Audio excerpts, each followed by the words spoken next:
dismissed all 546 workers and they summarily terminated 1800 contract labor. Now, from one extreme to another extreme, in turbulent times, if you start fighting, okay, you are likely to meet with very strongly destructive forces. It's like hurricane. You would have seen hurricane, that Katrina hurricane and other pictures on TV, and you would realize that anything that comes in its way is just floored. Okay, turbulence, very violent turbulence, has a lot of energy, and that is what happened. The point I am making is quite a lot is in culture. How you will respond is in culture. How you will respond is determined by past actions and not what future requires you to do. Now, this is one case which is quite well known, but recently I read about another very interesting case. This case is called Tesco. You have heard the name of this company, Tesco? Yeah. So Tesco is one of the biggest retailer, right? And if you measure in terms of profits, I am told it's world's second largest retailer. It's a UK based company, it's an English company, UK based company. Tesco follows some of the best practices, and welcome Vikas. So Tesco follows some of the best practices, and Tesco employs 280,000 people. I'm talking of Tesco in UK, and Tesco is one of the respected organization. So Tesco donates 2% of its pre-tax profit for CSR activities. So look at everything magnanimous, everything right in place. It's one of the wonderful companies in UK. Okay. Let's see what their corporate website says. So corporate website of Tesco says, our success depends on people. Mark the words now. Our success depends on people. The people who shop with us, because they are retailers, the people who shop with us and the people who work with us. This is what Tesco says, and rightly so. Tesco says that their central value is treat people as we like to be treated. On the website, Tesco says that their central value is treat people as we like to be treated, and this is reflected in their core beliefs. Now, what are the core beliefs? Work as a team, trust and respect each other, listen, support and say thank you, share knowledge and experience so we can enjoy our work. Now, this is what Tesco says are their core beliefs. So Tesco has excellent relationship with the UK union. That UK union is called USDOW. Okay, it is Union of Shop, Distributive and Allied Workers. So you had USDOW union represented about 280,000 people in Tesco. And the Tesco USDOW partnership is the biggest single trade union agreement in the private sector in UK. Biggest single trade union agreement in the private sector in UK, and they flaunt it. They say this is what we have done, okay, and it contributes to good employment practices.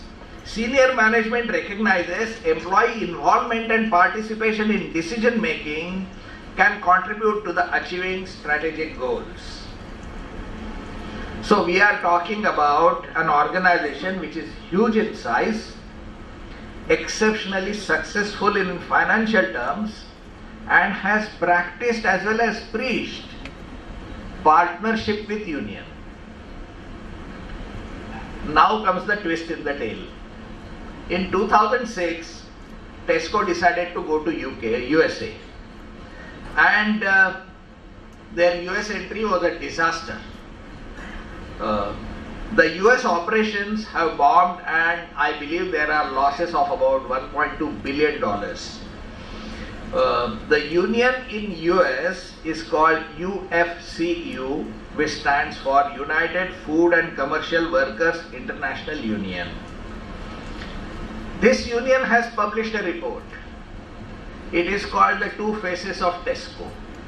Worth reading, available on Google, free download, just go and see. The Two Faces of Tesco.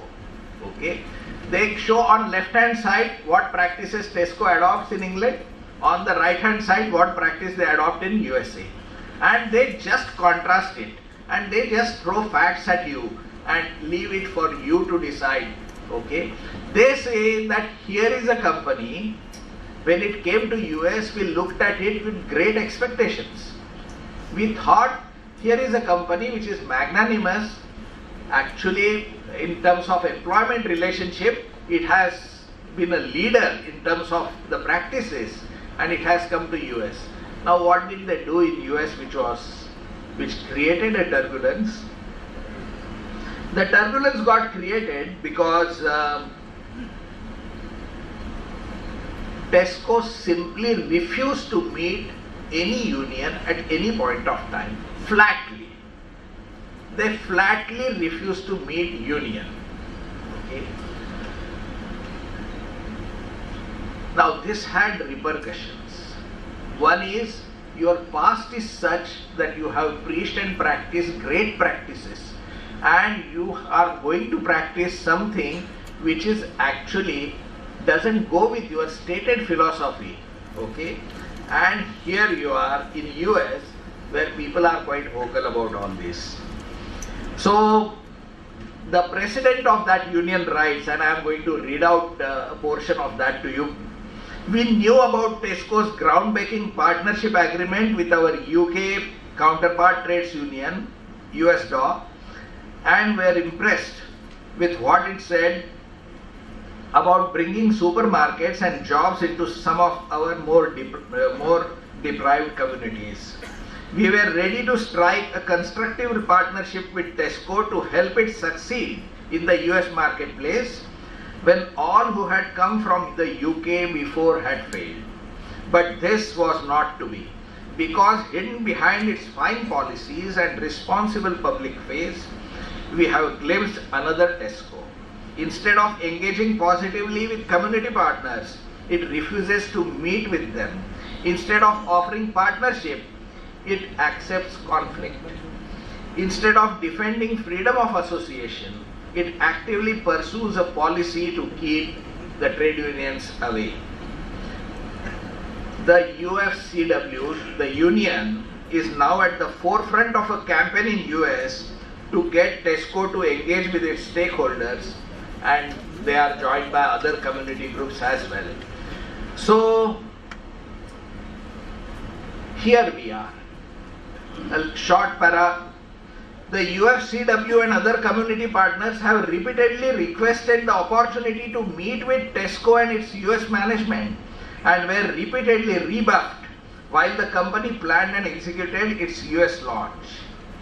It is clear, in stark contrast to what Tesco does in UK and says about corporate responsibility, that it has two faces. One in UK, public investors, and another for other parts of the world. Tesco incidentally has landed in problem at Turkey, and it has also landed in problem at Indonesia. I think we Indians are not new to MNCs following double standards in the matter of labor relations. Okay, but Tesco's example is glaring because one would not imagine that they would adopt such a stance in US. Okay, so UK employment laws are tough. US employment laws are relatively more friendly to employers. Now, Tesco has adopted a policy which is diametrically opposite. Why?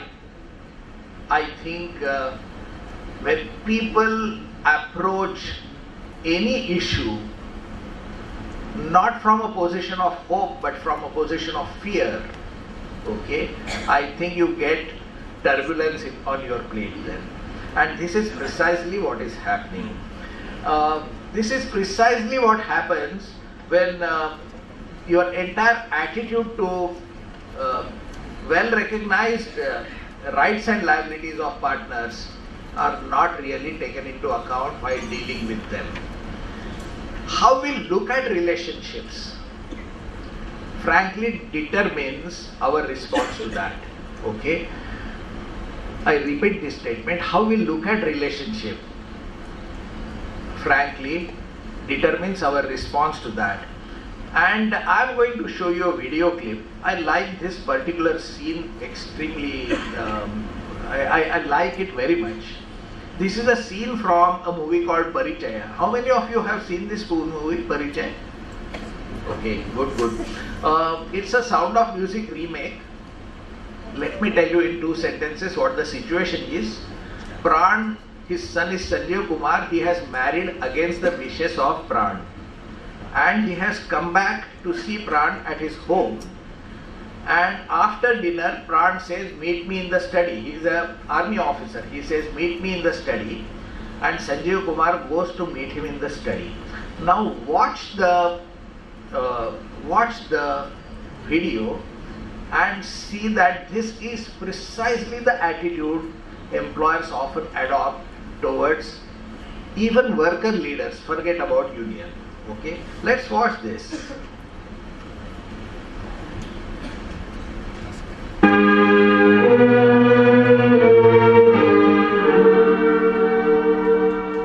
बाबूजी, आओ नरेश, खाना खा लिया? जी हाँ। बहू ने? जी हाँ, उसने भी खा लिया। सुना है आपकी तबीयत ठीक है? नहीं, ऐसी तो कोई बात नहीं, just a feeling of but I am very sorry बाबूजी, मैंने ये शादी आपकी रजामंदी लिए बगैर इस तरह कर ली, इसलिए नहीं बेटा, तुम्हारी शादी तुम्हारी मर्जी से ही होना चाहिए थी। सो हो गई, अच्छा हुआ। हाँ, सुजाता को मैं काफी अरसे से जानता हूँ बाबूजी, वो मेरे उस्ताद जी की बेटी है। उस्ताद जी अचानक गुजर गए, इसलिए मुझे इतना वक्त नहीं मिला कि मैं आपको खबर कर सकूं। हालांकि मैं चाहता यही था कि ये शादी आपका आशीर्वाद लेकर करूं।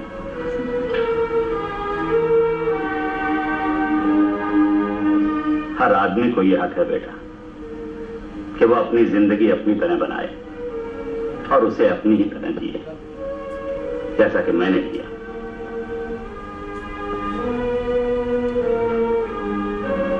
कभी किसी की उंगली पकड़कर नहीं चला। मैं खुश हूं, मेरा बेटा आज इतना बड़ा हो गया है कि उसे अब मेरी उंगली पकड़कर चलने की जरूरत नहीं। अपना एक घर बनाओ जहां अपनी तरह रह सको, जैसे कि मैंने अपना घर बनाया है जहां मैं अपनी तरह रहता हूं। इसमें दूसरे की मर्जी मैं नहीं चलने देता।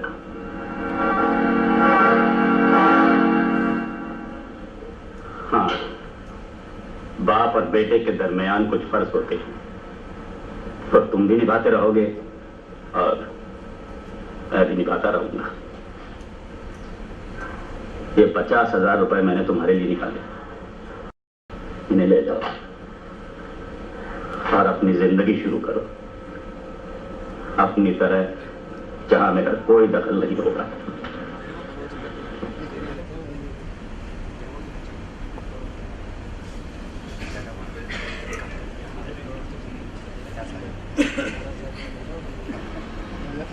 यहाँ मैं दूसरी की मर्जी नहीं चलने देता। Okay, accepting somebody in your territory, sharing power doesn't come easily to any one of us. Perhaps it is not natural also, but if you want to be successful, that needs to be done. And Maruti did not do it, Tesco did not do it, and see what is the result. Pure disaster, turbulence, and more turbulence in fact. Okay, because now international players have got into the fray. Second point I would like to talk about is practiced values will determine employees' response, and I am going to talk about two companies here, two instances here. Vanas Engineering, perhaps you may not have heard about Vanas Engineering, But Vanas Engineering is a tiny little company in Pune, sir. Okay, and if you go to Pune, if you tell them that I want to go to Vanas, they will take you there. It's quite a popular landmark. Okay. Now, Vanas, why did it become popular? Because Vanas started sometime in late 60s, early 70s, and they actually moved to Pune. When they moved to Pune, they were just a shop, small shop manufacturing something, and they set up even a small chawl for their people who were transferred. So the owner was always progressive. People at that level of enterprise do not show such a high level of investment in workers' welfare, but they were already providing them housing. And Vanas Engineering was making a product which was a monopoly product, and it was about something to do with gas cylinders, gas cylinder valve, and they were supplying to all oil companies that make these gas cylinders, and their market share was 90%, 90, okay. So practically a monopoly company, and Vanas Engineering was all about success, success and success. In 1984, Vanas Engineering workers were one of the best paid workers in entire Maharashtra. One of the best paid workers in entire Maharashtra. So, such a great company. And what happened? Rajiv Gandhi's government decided to import technology and some new product. And when they did that, suddenly these people found that they had no market, because this was completely different, and everything slumped. And slumped very badly, and thereafter a few things, I will not get into great details there, but what happened is, it was a kind of vortex and you went down, down and down, and while innately within company everything was good, the market was hitting the company left, right and center and very hard. And the financial performance of the company was so poor. At one point of time, the workers agreed to receive just 5 days wages when they were to be paid for 6 days. Okay. So workers were reciprocating, but kuch ho nahi raha tha. It is at this juncture that the owner called all the workers and said, if you want this company to revive, you will have to reduce your salaries. And what you need to do is all of you should resign, and then I will reappoint some of you. I do not need so many, and we can't have such a high level of salary, both. Okay. Now obviously there was resistance.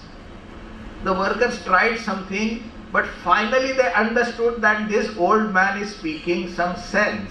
So they went back to him. Now remember, there was a high level of trust.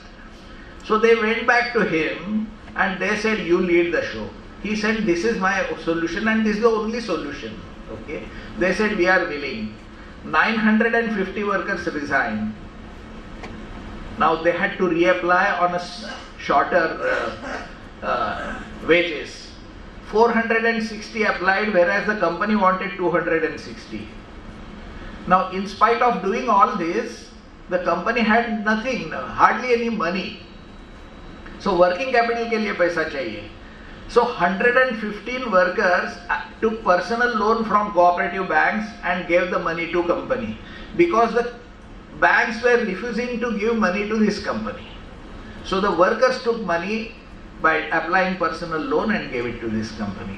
And gradually this old man pulled the company back, and they are prosperous again today. The company has in the meantime built a school. This school today runs up to 6th standard. Their old chawl is now 2-bedroom apartment for workers. So things have changed, and the man has invested in machines as well as in welfare of people. Okay. How does this happen? How does this happen? These are all extreme situations. How does this happen? My personal opinion is that Vanas did not do any goody-goody talk. it was not content with making good policies, but it also adopted right stance. Actually, so much is the faith that these workers have in their employer that this is what Stephen Covey says, that you have to be role model first and do mentoring before you can start teaching. Because nobody is going to listen to you, nobody is going to learn from you unless they see you practicing it. Ralph Waldo Emerson was a great philosopher. He once said that what you are shouts so loudly in my ears that I can't hear what you say. Now this is a little complicated, it appears complicated. What you are shouts so loudly in my ears that I can't hear what you say. What it means is your actions speak louder than your words. So if as managements we want to influence people, whether they are customers, whether they are employees or anybody, we have to get our act right first. And this is what the director of Vanas got it right. People even today tell me that the old man is very difficult to handle, but he is a great man. Okay, so this is what happens, and as against this, we had a textile strike where workers were extremely suppressed, and they were suppressed and they didn't know. Okay, finally there was a revolt. The workers almost revolted, and workers actually went to Dr. Samant. Dr. Samant never went to workers. Workers went to Dr. Samant, and they said that you have to be our leader. Okay. Dr. Samant seems to have refused initially, saying, I know nothing of your industry and I won't come. But they just sat there and they said, we will not go back unless you say yes. And finally they forced him to say yes. That man comes. Now, I do not know whether the textile strike of workers can be called turbulence itself, because I think it was a huge typhoon that destroyed the union, that destroyed the industry, and it destroyed a lot of lives. Why do people take such an extreme stance? Why is it that 2.5 lakh workers got? Main reason is that they were suppressed for generations. And if this is going to happen, then the employee's response is going to be equally sharp. So I feel that practice values are going to determine the employee's response. Let me move to the third lesson which I understand, and the third lesson is never catch employees by surprise.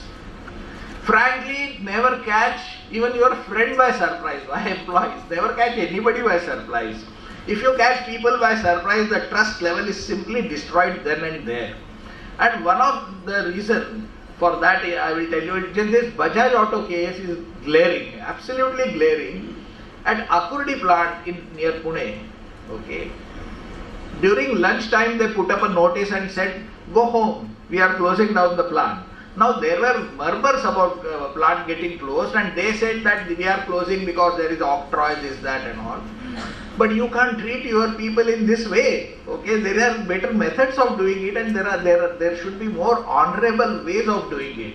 But you can't simply put up a notice. This is acting out of fear. Okay, they might create violence, this, that. Okay, lunchtime mein bolo nikal jao. Okay. What happened? The union stood outside and they said, we will come in. Come what may, we will come in. Okay, and the plant falls, I believe, in the constituency of Mr. Sharad Pawar. Am I right? At that point of time, it fell in the constituency of Mr. Sharad Pawar. So at a later date, seeing the resistance of workers, Sharad Pawar intervened. And the workers tell me, now this is another interesting problem, that if you go and talk to people about the issues like this, the management people doesn't talk, but the union and workers talk quite well. So The union and workers tell me that Sharad Pawar at one point of time silenced the management and told them, you take them back. So they were taken back, an agreement was reached and a VRS was taken. Now by that time many workers also said, we don't want to work here. Now this is how turbulence comes, this is how turbulence is handled. What causes turbulence? Okay, if you start taking people by surprise, you are destroying trust.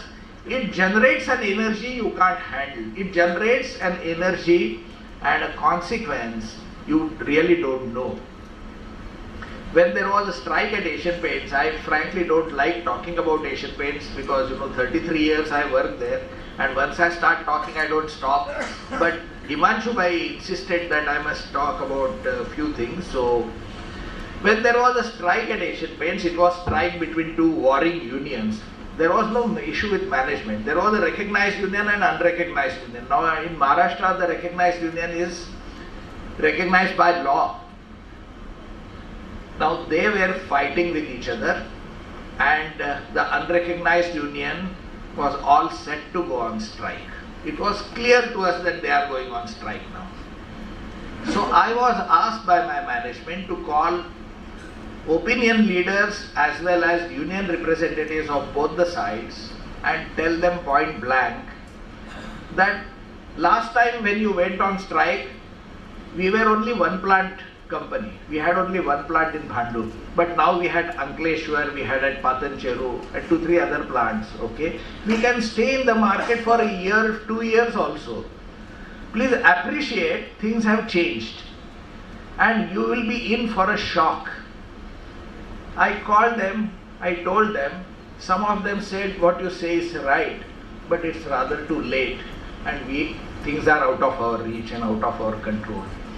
But the net result was 6 months later when the workers came back, they said that we have no issue with the management. Now we tried to retain trust because we never caught people by surprise, and we told them point blank the shape of things to come. Another outstanding example which my friend Sharad will speak about is of Cadbury. They wanted to do lot of changes, and the plant at Thane was becoming unviable. Now under these circumstances, lot of devious actions could have been taken. But Cadbury approached what, in my opinion, a very, very mature stance. And they called the union and they said, here is the issue, here is the solution, and I believe, correct me if I am wrong, Sharad was there, he is the architect of that. I believe the company gave them a document saying these are the changes we want, this is what we need to do in order to ensure that this plant survives. Okay. Interestingly, even the union gave something. But point I am saying is, both of them behaved as perfect adults, sat down, resolved the issues. There was no turbulence in the sense there was no issue with people. But people had an issue on both the sides which were looked at very objectively and sorted out. So it was a very mature way of doing it. Cadbury did not take its people by surprise, and therefore they, instead of destroying the relationship, they actually strengthened the relationship in this entire. I think leaders make the difference, and I don't have to tell you that leaders make difference and how they make difference, but I will tell you that there is often an ambiguity about whether an organization is in crisis. So what is the level of underperformance at which you will declare that there is a crisis in the organization? Very often we tend to rationalize lot of underperformance. Just as individuals do it, I think organizations also do it. So they actually understand rather late that things have become very bad. And this ambiguity of whether an organization is in crisis or not, leads to a lot of people discovering that they now have a crisis on hand. But we also see that in some cases, people move from motivation to willpower. Now the research says that moving from motivation to willpower is like having a water in liquid form and having it boil and become vapor. Okay, these are two different stages. At motivation level you have a desire to do it. At willpower level you are committed to do it. Okay, this is something like Kapil Dev winning that Zimbabwe match single-handedly. What he did cannot be called motivation. It has to be called sheer willpower. So willpower was another instance was Vanas, where we saw it that people sheer game was played on willpower. So the point I am making is the leaders make the difference, and